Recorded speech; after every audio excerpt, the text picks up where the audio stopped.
You believe the outer world must change first, that the cause must appear before the effect can follow. Yet the truth is far stranger than that. You wait for signs. You look for proof. You watch the 3D world to tell you when the inner work has taken root.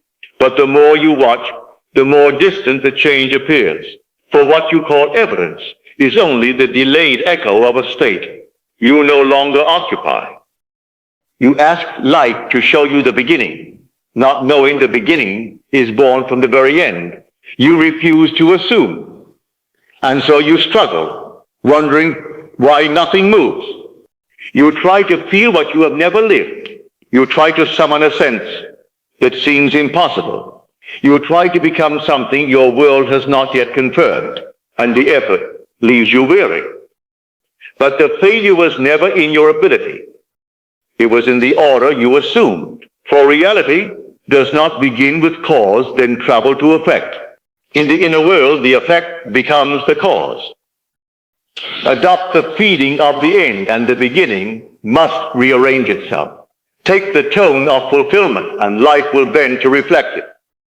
Stay with me, and I will show you how the unseen law works in silence.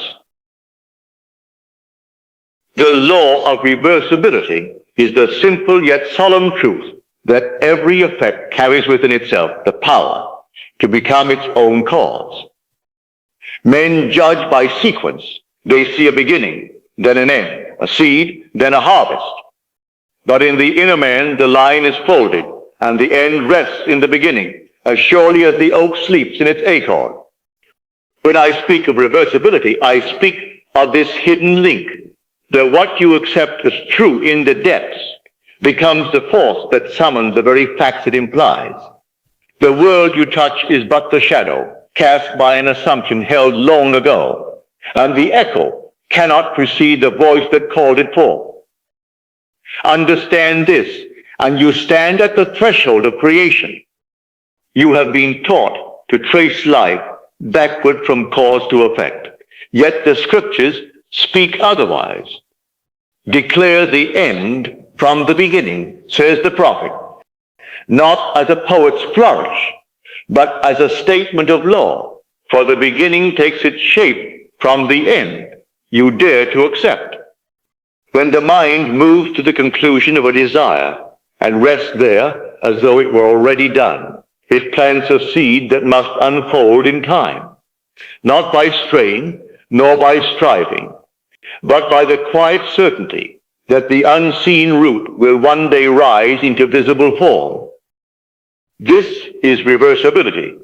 The end held in imagination becomes the secret cause of the events that bridge to its fulfillment. No man can escape this order, for consciousness is the only true causation.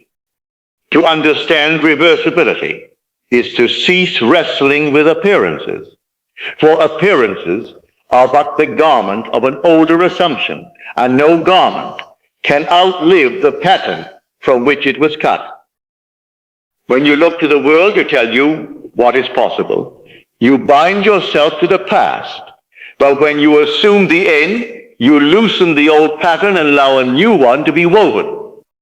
In this law, there is no uncertainty, for the effect, once imagined, becomes the shaping force.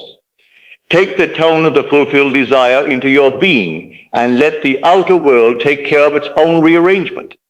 For as the ancient teaching declares, it is finished, and from that completion, the path is born.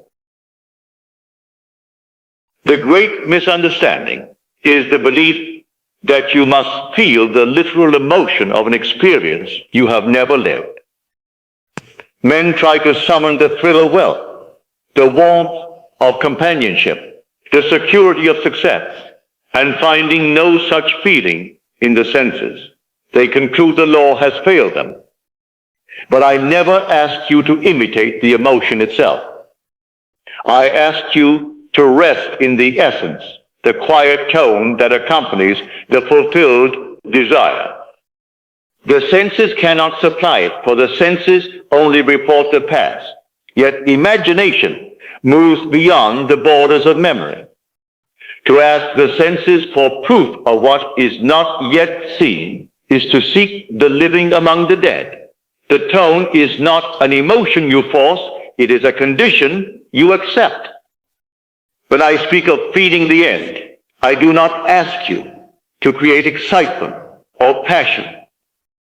Those are the garments of outer events, and the outer cannot give birth to the inner. What I ask is the atmosphere of completion, the gentle certainty that accompanies a prayer already answered. It is the same stillness a man feels after a storm has passed, though no wind has touched him.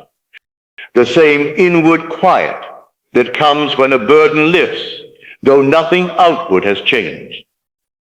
This is the feeling the scriptures speak of when they say, when ye pray, believe that ye have received. They do not command emotion, they command acceptance. Acceptance is the root. Emotion is only the leaf. The world has taught you to wait for the senses to instruct you on what is true. But the senses are the last to know. If you depend on literal emotion, you will wait forever. For emotion belongs to the harvest, not the seed. All I ask is that you enter the mood of the wish fulfillment as quietly as one slips into a familiar room. A slight shift, a gentle inward leaning, a soft acknowledgement that the end is already yours. No drama, no strain, no attempt to mimic a future thrill. Simply the tone, the invisible signature of the state you choose to occupy. And once that tone is accepted, the bridge to its unfolding begins.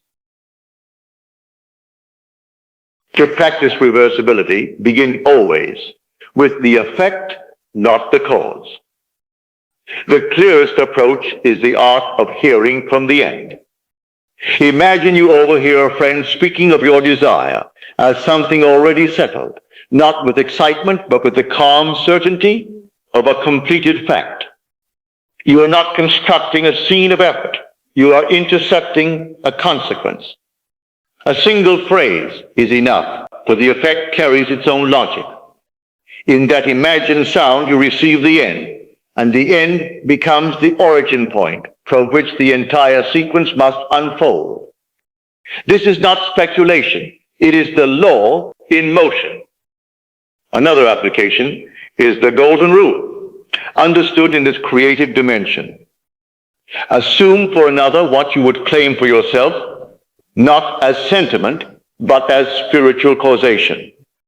When you imagine a friend established, provided for, or lifted into the result you desire, you are not sending a blessing outward. You are engraving a pattern within. For consciousness does not divide its harvest. What you decree for another becomes the state you occupy, and the state you occupy becomes the cause of your world. Thus the law reveals its symmetry, for the effect bestowed is the cause inherited. Consider also the implied scene, where you bypass the moment of attainment and enter the moment that can exist only if the attainment is complete. A woman once told me she could not feel the end for herself. So I asked her to imagine something structural, returning home from her first day in the position she longed for. No interview, no striving, no drama, only the ordinary act of hanging her coat in a home she now returned to as one already employed. Within a short time, the offer arrived, not because she forced an image, but because the act she imagined implied the end as fact. The scene that follows the fulfillment is the fulfillment. And when that effect is accepted, the cause is already set. Begin from the end, and the world must answer. Reversibility works because consciousness is the sole architect of sequence. What you accept as true in imagination becomes the pattern from which the events of your life are compelled to unfold. The world does not originate cause, it only delivers the consequences of an unseen arrangement already established within. When the end is assumed, you have fixed the blueprint, and the blueprint governs the structure that must rise from it. No outer fact possesses the power to alter this inner decree, for the shadow cannot resist the body that casts it. The end is the cause, and the cause is unalterable once accepted. This law functions because every state contains within itself a chain of incidents that belong to it. When you inhabit a state, you do not merely hold a feeling, you adopt an entire world, complete with its future. The moment the end is taken as real, the sequence that leads to it is set in motion with mathematical precision. Men call this coincidence or fortune, but it is neither. It is the lawful unfolding of a pattern you have already chosen. The effect you assumed becomes the force that draws its own path into visibility, as iron filings move to the shape of the unseen magnet beneath. This is not mystery, it is order. Reversibility works because imagination does not hope, it commands. Whatever is established in the depth is transmitted outward, and the outer must conform to that transmission. You are not persuading circumstances. You are determining the axis upon which they must turn. Once the end is accepted, the world is summoned into alignment with it. Appearances may protest for a moment, but they cannot endure, for no fact has independent authority. It borrows its life from the state that produced it, and when the state changes, the fact must change.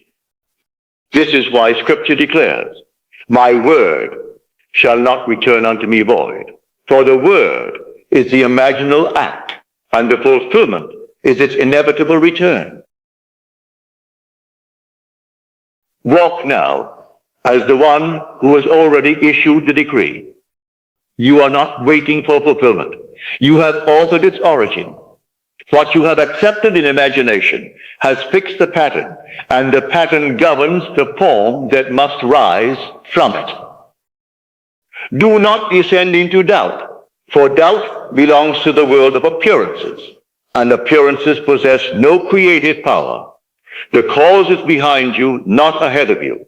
The end you assumed has already begun to cast its shadow in time. Move as one who knows the law is engaged. When facts protest, remember their nature. A fact is only the remnant of a former state, lacking all authority once the state has changed. Treat it not as an obstacle, but as evidence that the old pattern